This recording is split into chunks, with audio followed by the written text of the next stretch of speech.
you're familiar with the Gallup organization. Okay, they're big in the human resource development field. They get companies to work with them a lot. So, and they have a lot of data. They collect it on a regular basis. So according to Gallup, 36% of U.S. employees are engaged. Doesn't sound like many, right? When you look at and engaged, when we talk about it, it means you come to work with your head, your heart, your feet. You're emotionally there, your brain's working, and you're doing everything you can to achieve the goals of the organization. 15% of employees are actively disengaged. Actively disengaged is when people are sabotaging your success. Okay, these are the people that, and I'll say sometimes negative people who are constantly negative can become actively disengaged because they do sabotage conversations that could be productive in a lot of respects. And 51% of U.S. employees are actively looking for another job. So what that means is they come in, they show up, they check in, but when it comes time to check out, they're probably standing 10 minutes before it's time to go, right? They come in, they do the basics, right? But they're not really engaged. And actively looking for another job, there's something called within the first 6 months of a job, you'll start complaining about things. The chair's not right, the rooms, I don't get this information right. And then if those needs aren't met, you start looking for another job. And now it's so easy because talent's in high demand. People are seeking the right people. Actively disengaged employees cost U.S. companies anywhere from $483 to $605 billion. How they come up with that number, I don't know.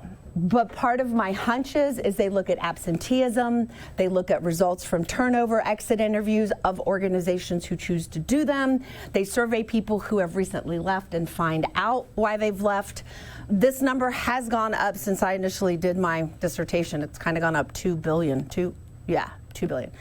When employees are not involved in work decisions that directly affect them, they feel powerless and their commitment to work may decrease.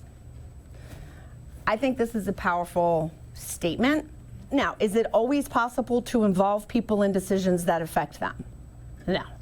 You're in a management position for reasons. Your bosses are in their positions for a reason. However, if they have an opportunity to participate in a decision, it helps increase their commitment to the change, even if their decision or their thoughts weren't implemented.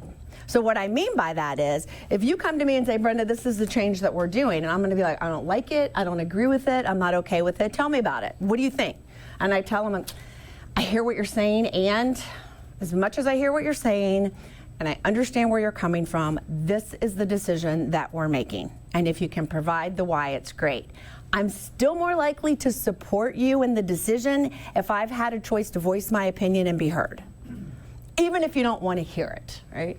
But if you acknowledge it and say, I can see it's frustrating for you. I get you have to learn a new system and sit through 2 weeks of training.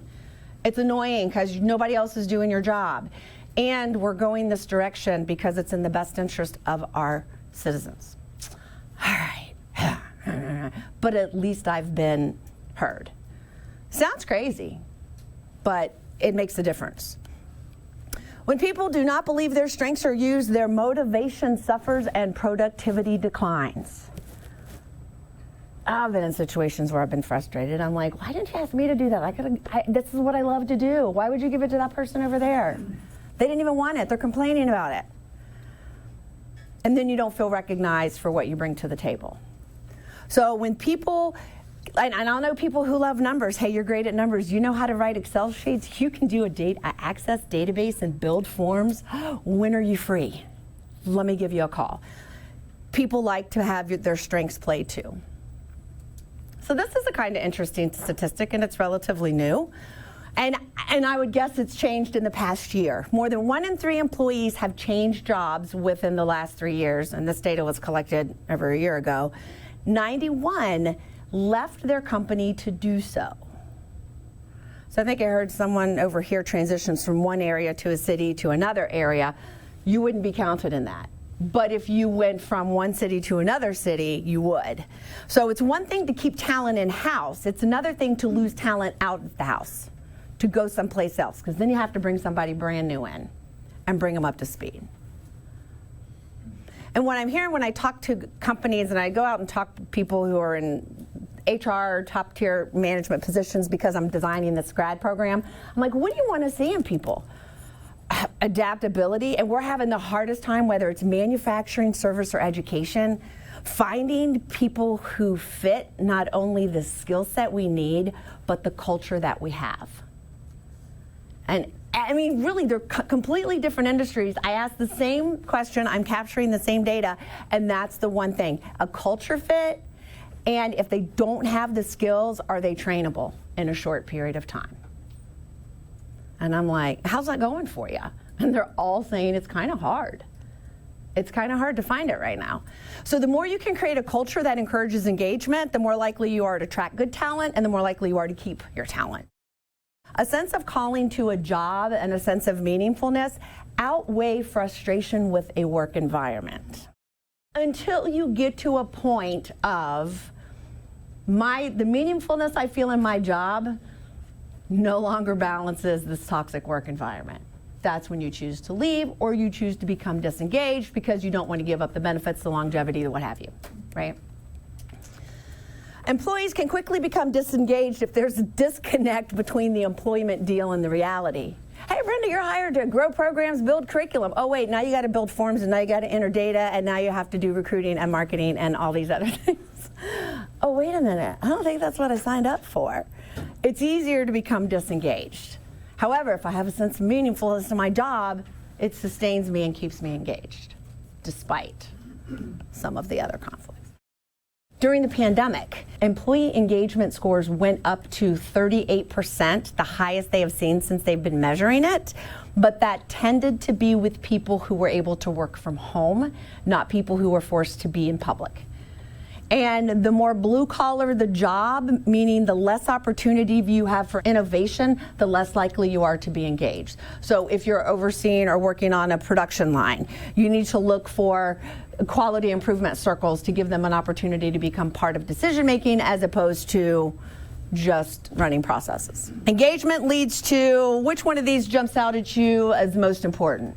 Engagement can lead to all of these. If you were to pick one, what would you pick? Job satisfaction? Kind of a cool one. Engagement or an uncomfortable work environment leading to illness. And when you have people in leadership positions that didn't have a say in that during the last 20, 30 years of working, and all of a sudden this becomes a demand for the workforce, which that's a huge one today, there's potential for conflict and lack of engagement. I think we were talking over here about the importance of, in your role as a supervisor, a leader, or even a coworker who has information to share, developing other people is part of your job. And I get more companies who say, I don't want to develop them, I want them to stay here. But you know what, if you develop and churn out great people, more people will want to work for you. And the idea of keeping somebody in a place for a period of time doesn't serve you or the organization any better. I just pretty much say employee engagement is when you can capture the head, heart, and feet of your employees, and they put that discretionary effort in and give it all they have to achieve the mission. That was the other thing they said.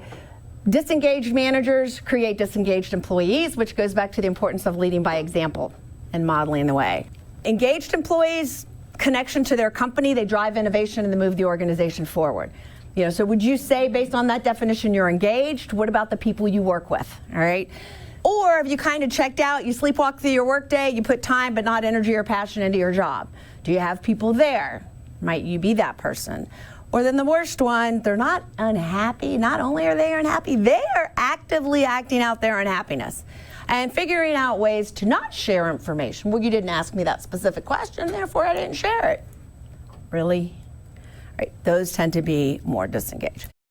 These are the basic things an employee wants. See if you agree. First one is people want to know they fit in an organization. When I got hired at Wright State years ago, they said, we want you to teach in this program because you work in businesses. You've been out there, you do it. You're not just reading a book. Okay. And then you got to remind people on a regular basis why we hired you. We hired you because you bring this energy, this, and this. Tell people how they fit. This sense of belonging is crazy nowadays. It's a big deal. Be clear. Expectations of performance. Make sure your expectations are clarified. Don't make assumptions. People want to feel supported, valued, and inspired. Supported for me is make sure you have the information you need to do your job. Tools and information, pretty simple. Let me have a copier if I'm going to be doing books. Give me a copier, or at least give me a card to pay for copies, right? Simple stuff that enable you to do your job. All of these to me are common sense. What happens, people get in a job, we got a great hire, peace out, and then we leave, right? Don't forget to go back, let them know how they fit, let them know how you've seen them grow, let them know how they belong. Even if it's a new employee on the job. Hey, you caught on so fast, I couldn't believe it. I never could have caught on like that. Or it makes a big difference to have you part of our team. You come in positive every day. It's awesome. And then, supported. What do you need to be supported? You've been here 90 days. What have you found most frustrating? Maybe that's something you could do. So look at these 5 from different levels and look at yourself. Maybe you don't feel supported, valued. Maybe you don't feel inspired. Who can you talk to about that? You can go to your boss and say, hey, look, I'm not getting what I need to do my job. It's really frustrating. Can you help me out? What can you do?